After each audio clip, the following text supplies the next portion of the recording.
नमस्कार दोस्तों, wealth sky के एक और नए इंटरेस्टिंग वीडियो में आप सभी लोगों का स्वागत है। मेरा नाम है सुधीर और बात करेंगे इस वीडियो में हम निफ्टी एंड बैंक निफ्टी के बारे में। दोनों के चार्ट को अंडरस्टैंड करेंगे, समझने की कोशिश करेंगे। मार्केट में कंटिन्यूस सेल ऑफ देखने को मिल रहा है। कह सकते हैं एक अल्टरनेट डे करके मार्केट यहाँ पे चल रहा है। एक दिन गिरता है, फिर बाउंस करता है, फिर गिरता है, फिर बाउंस करता है। इस तरीके का सिनेरियो यहाँ पे क्रिएट हो रहा है। तो अगर आप डे चार्ट पे यहाँ पे चलोगे निफ्टी के, तो सॉरी बैंक निफ्टी का अगर आप डे चार्ट देखोगे तो यहाँ पे आपको क्या देखने को मिलेगा। आपको देखो, यहाँ पे ये कंटिन्यूअसली क्या है, लोअर हैंड पे ही आपका कंसोलिडेशन कर रहा था और इसने अभी तक 47,000 के ऊपर नहीं निकल पाया था। तो ऊपर एक मूवमेंट आया यहाँ पे, बट उसके बाद ये कंटिन्यूअसली नीचे सेल ऑफ में रहा और 46,000 पे कंटिन्यू रेजिस्टेंस लेके अब ये नीचे की तरफ प्राइस एक्शन नेगेटिव बनाना स्टार्ट कर दिया इसने फर्दर।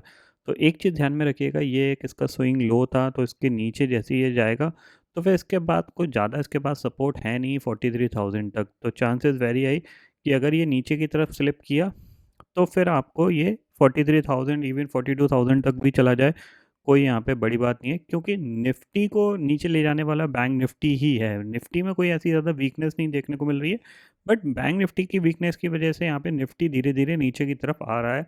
तो कहीं ना कहीं निफ्टी आपका अगर स्विंग लो तक गया, यानी जो कि 21,110 था या फिर 21,000 के लेवल तक गया, तो चांसेस वेरी हाई कि बैंक निफ्टी भी अराउंड 43,000 या 42,000 तक इजीली जा सकता है।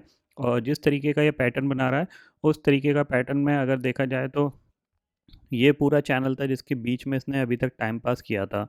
तो अगर आप इस चैनल का राउंड फिगर देखोगे तो ऊपर आप 47,000 मान लो और नीचे आप करीब 45, करीब करीब आपका 2500 पॉइंट का यहाँ पे ये चैनल है, ठीक है। तो अगर ये ब्रेक डाउन करेगा तो नीचे 2500 पॉइंट या 2000 पॉइंट आप मान के चल सकते हो। तो 42,000 ही आपका टारगेट बनता है और ये एक स्विंग भी है जो कि इम्पॉर्टेंट, जहाँ से एक लास्ट मोमेंट बैंक निफ्टी में बना था। तो यहाँ तक ये ईज़िली जा सकता है, ठीक है। तो ये ओवरऑल स्ट्रक्चर है जो आगे आने वाले दिनों में भी आपको काम आएगा। यानी आप थोड़ा-सा, जैसे आज मार्केट गिर गया, ठीक है, कल हो सकता है साइडवेज़ चला जाए, कल जैसे ही साइडवेज़ चला जाए तो परसों फिर गिर सकता है। इस तरीके से आप थोड़ा-सा प्लान कर सकते हो, ठीक है। अगर हम यहाँ पे समझें कि करेंटली बैंक निफ्टी का स्ट्रक्चर कैसा बन रहा है, तो उसके हिसाब से अगर आप देखोगे तो 50 मिनट टाइम फ्रेम में आपको ये इस तरीके का यहाँ पे प्राइस एक्शन बनता हुआ दिखाई दे रहा है बैंक निफ्टी में। तो आप थोड़ा-सा इस पे नज़र रख सकते हो, ठीक है। ये क्या है, ये हमारा जो अभी रिसेंटली जब फॉल के बाद जो पुल बैक आया था, हाईएस्ट पुल बैक लेवल का ये था आपका 46,890 के करीब है, 900 आप मान के चल सकते हो। ऊपर से ये एक डाउनवर्ड ट्रेंड लाइन है जिसके आसपास ये रेजिस्टेंस फेस कर रहा है। आप देख रहे हो यहाँ पे ये रेजिस्टेंस फेस कर रहा है और नीचे के लेवल पे आपका ये जो बेसिकली जो नीचे की रेड लाइन है, ये आपका जो स्विंग लो बना था वो है, ठीक है। थोड़ा-सा और इसको मैं इस तरीके से कर देता हूँ, ठीक है। तो ये आपको इस तरीके की पिक्चर दिखा रहा है। तो कहीं न कहीं क्या होगा कि अगर ये यहाँ से ये टाइम पास करके थोड़ा-सा ऊपर पुल बैक आके फिर जब सेलिंग के लिए जाएगा, तो चांसेस वेरी हाई कि ये एक बहुत अच्छा मोमेंटम यहाँ पे दिखाएगा, क्योंकि जब भी मार्केट इस लेवल से गिर रहा है, यानी इसके पास से गिर रहा है, तो बड़ा गिर रहा है, ठीक है। क्योंकि यहाँ पे भी आप देख सकते हो इस लेवल से गिरा, बड़ा गिरा, ठीक है। तो थोड़ा-सा आपको इस पे फोकस करना चाहिए। तो 45,300 आपके लिए एक स्ट्रॉन्ग रेजिस्टेंस का काम करेगा यहाँ पे, ये समझ के चलिए, ठीक है। 45,300, 45,200 ये आपके लिए अब ये एक रेजिस्टेंस का काम करेगा, इसके आसपास आएगा तो डेफिनेटली आपको सेलिंग देखने को मिलेगी। ये पॉइंट आपको ध्यान में रखना है, ठीक है।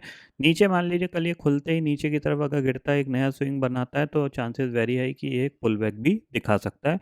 तो थोड़ा सा इस चीज़ पे आपको ध्यान में रखना है। अच्छी चीज़ ये होगी कि ये खुल के कल का ट्रेडिंग सेशन थोड़ा साइडवेज चला जाए, ये बहुत अच्छी चीज़ होगी, क्योंकि अगर कल साइडवेज चला जाता है तो परसों बैंक निफ्टी की एक्सपायरी है और अगर साइडवेज जाएगा तो ज़ाहिर सी बात है इसी जोन में ही कहीं कामकाज करेगा। तो कल का दिन इसी जोन में अगर ये काट लेता है, यहाँ पे 45,000 से लेके आपका 44,800 के बीच में ही, या फिर 45,200 से लेके 44,800 के बीच में ही, तो परसों आपको जो बैंक निफ्टी की एक्सपायरी है उस दिन ये हो सकता है नीचे की तरफ ब्रेक डाउन दे दे। ये पॉइंट आपको ध्यान में रखना है, ठीक है। तो बैंक निफ्टी के लिए आपका व्यू जो होना चाहिए वो क्लियरली अब मतलब नेगेटिव साइड पे होना चाहिए। जब तक ये आपका 45,500 के ऊपर नहीं निकलता तब तक आपका व्यू क्लियरली नेगेटिव ही होना चाहिए और नेगेटिव ही ट्रेड आपको फाइंड आउट करनी चाहिए यहाँ पे। क्योंकि कहीं न कहीं ये जो ट्रेंड लाइन है, जो डाउनवर्ड ट्रेंड लाइन है, ये इस तरीके से यहाँ पे हो सकता है थोड़ा साइडवेज जाके फिर इसी के पास से आके ये इस तरीके से ब्रेक डाउन दे सकता है और थोड़ा-सा आपको नीचे की तरफ और भी शार्प सेलिंग देखने को मिल सकती है, क्योंकि इवेंट है, इवेंट से पहले मार्केट थोड़ा-सा अपने आप को हल्का करता ही है, इलेक्शन है, इम्पॉर्टेंट है। हालाँकि चांसेस वेरी हाई कि बीजेपी ही वापस आएगी, बट फिर भी आपको एक अपॉर्चुनिटी मिलेगी इस सेल ऑफ में कुछ अच्छा बाय करने के लिए नीचे के लेवल पे। तो अगर आप इन्वेस्टिंग वगैरह या फिर डायरेक्टली म्यूचुअल फंड्स खरीद लीजिए, वो ज़्यादा बेटर है। तो आप उनमें इन्वेस्ट ज़रूर करिएगा, खासकर small cap, mid cap funds में। तो वो ज़्यादा बेटर रिटर्न आपको बना के दे सकते हैं, ये ध्यान में रखिएगा। क्योंकि निफ्टी उतना ज़्यादा वीक नहीं है। आज के दिन में जो सबसे ज़्यादा सेल ऑफ देखने को मिला वो स्मॉल कैप इंडेक्स में देखने को मिला, 4% के आसपास गिर के बंद हुई है। मिड कैप में भी उतनी ज़्यादा सेलिंग नहीं थी, अगर देखा जाए तो ऑलमोस्ट आधा परसेंट ही गिर के बंद हुई है, क्योंकि इसकी एक्सपायरी भी थी। ठीक है, अब निफ्टी को देख लेते हैं। यहाँ पे बैंक निफ्टी का व्यू समझ में आ गया, तो निफ्टी को देख लेते हैं। अब निफ्टी यहाँ पे देखो, ये बिल्कुल रेडी है, ठीक है ना। बस किस दिन लगाएगा ये इसका कोई कंफर्मेशन नहीं है, बट ये बिल्कुल रेडी है एक नया स्विंग लगाने के लिए, ये ध्यान में रखिएगा।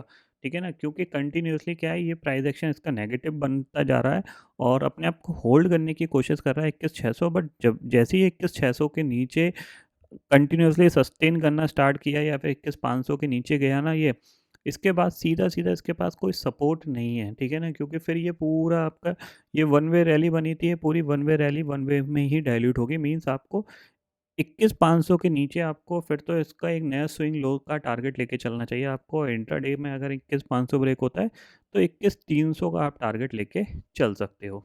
ठीक है ना, जाहिर सी बात है कि अभी निफ्टी में इंडिविजुअली अगर देखा जाए तो उतनी सेलिंग नहीं देखने को मिल रही है जितनी बैंक निफ्टी में ज़्यादा देखने को मिल रही है। तो निफ्टी में अगर जिस दिन सेलिंग देखने को मिलेगी, यानी रिलायंस या आईटी स्टॉक्स वगैरह गिरेंगे, तब जाके निफ्टी काफ़ी तेज़ी से नीचे आ सकता है। तो थोड़ा सा आपको इस चीज़ पर ध्यान रखना है। ठीक है, तो नीचे के लेवल पे कहीं न कहीं 21,500 के नीचे ये ट्रेड करे, तो फिर आपको 21,200 का ही टारगेट लेके चलना है या फिर 21,150 का ही टारगेट लेके चलना है। यानी यहाँ पे आप बड़ा टारगेट प्लान करिएगा, तो आपको एक अच्छा प्रॉफिट यहाँ पे बन सकता है। दूसरी चीज़ है, आज निफ्टी ने जब 21,700 को ब्रेक किया तो उसके ऊपर सस्टेन नहीं कर पाया है। ठीक है, तो यही आपके लिए एक रेजिस्टेंस एरिया है, 21,725। जब तक इसके नीचे है, थोड़ा-सा आप सेलिंग की साइड पे ही पॉइंट व्यू रखिएगा अपना, और नीचे के लेवल पे मैंने बताया थोड़े से बड़े टारगेट लेके चलिएगा। एक दिन स्टॉप लॉस ट्रिगर होगा, 2 दिन होगा, 3 दिन होगा, लेकिन जिस दिन गिरा उस दिन आपको एक अच्छा प्रॉफिट यहाँ पे मिल जाएगा। ठीक है, कल फिर निफ्टी की एक्सपायरी है, मेरे को लगता है थोड़ा-सा साइडवेज़ ही हो सकती है, क्योंकि आज ऑलरेडी देखा जाए तो बैंक निफ्टी काफ़ी हद तक 1.5% के आज से ज़्यादा गिर के बंद हुआ है। तो कल ये हो सकता है कि थोड़ा-सा साइडवेज़ ही यहाँ पे देखने को मिल सकता है, क्योंकि इसने आज नया स्विंग लो बना दिया है। एक्सपेक्टेशंस ये था कि आपका बैंक निफ्टी भी नया स्विंग लो लगा सकता था, बट उसने नहीं लगाया है। तो कहीं न कहीं इसके लिए जो नीचे के लेवल्स हैं वो थोड़े से ओपन होते हुए दिखाई दे रहे हैं। कहाँ तक के? तो हम एक्सपेक्ट करते हैं इस लेवल तक के। बट कल मुझे लगता है थोड़ा-सा ये साइडवेज़ ही रह सकता है, क्योंकि एक दिन गिर रहा है मार्केट, एक दिन पुल बैक दिखा रहा है, एक दिन गिर रहा है, इस तरीके से बिहेव कर रहा है। तो फॉलो अप सेलिंग आ नहीं रही है, एक दिन मार्केट होल्ड कर जाता है। बिकॉज़ क्या होता है, मार्केट गिरता है तेज़ी से, उसकी वजह से क्या होता है, पुट के प्रीमियम बहुत तेज़ी से जंप करते हैं। पुट के प्रीमियम तेज़ी से जंप करते हैं तो फॉलो अप सेलिंग नहीं आएगी, तो वो तेज़ी से ड्रॉप भी होंगे। तो उस चक्कर में मार्केट थोड़ा इतना तेज़ी से रिएक्ट नहीं करता, मतलब फॉलो अप नहीं दिखाता। ठीक है, तो थोड़ा-सा आपको इस पॉइंट पे ध्यान रखना है। ठीक है, तो बैंक निफ्टी के हिसाब से आप थोड़े से लेवल फाइंड आउट कर लीजिएगा। बट अगर फिन निफ्टी में देखा जाए तो स्ट्रॉन्ग रेजिस्टेंस एरिया आपका होना चाहिए करीब-करीब 20,100 का।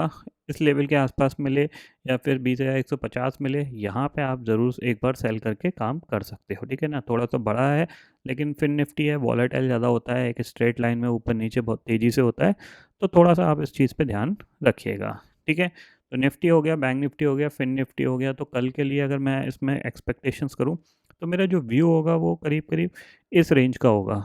ठीक है, 20,000 से लेके हमारा ये लो। ठीक है, तो ये 200 पॉइंट की रेंज हो सकती है कल के ट्रेडिंग सेशन में देखने को मिले। और अगर फॉलो अप सेलिंग देखने को मिलती है तो आप बैंक निफ्टी के एक स्विंग लो का टारगेट आप लेके चल सकते हो। जब तक वो हिट ना हो तब तक आप फिन निफ्टी में शॉर्ट रह सकते हो। ठीक है, तो आई होप दोस्तों ये पर्टिकुलर डाटा आपको समझ में आ गया होगा। दोस्तों फिलहाल इस वीडियो में इतना ही है।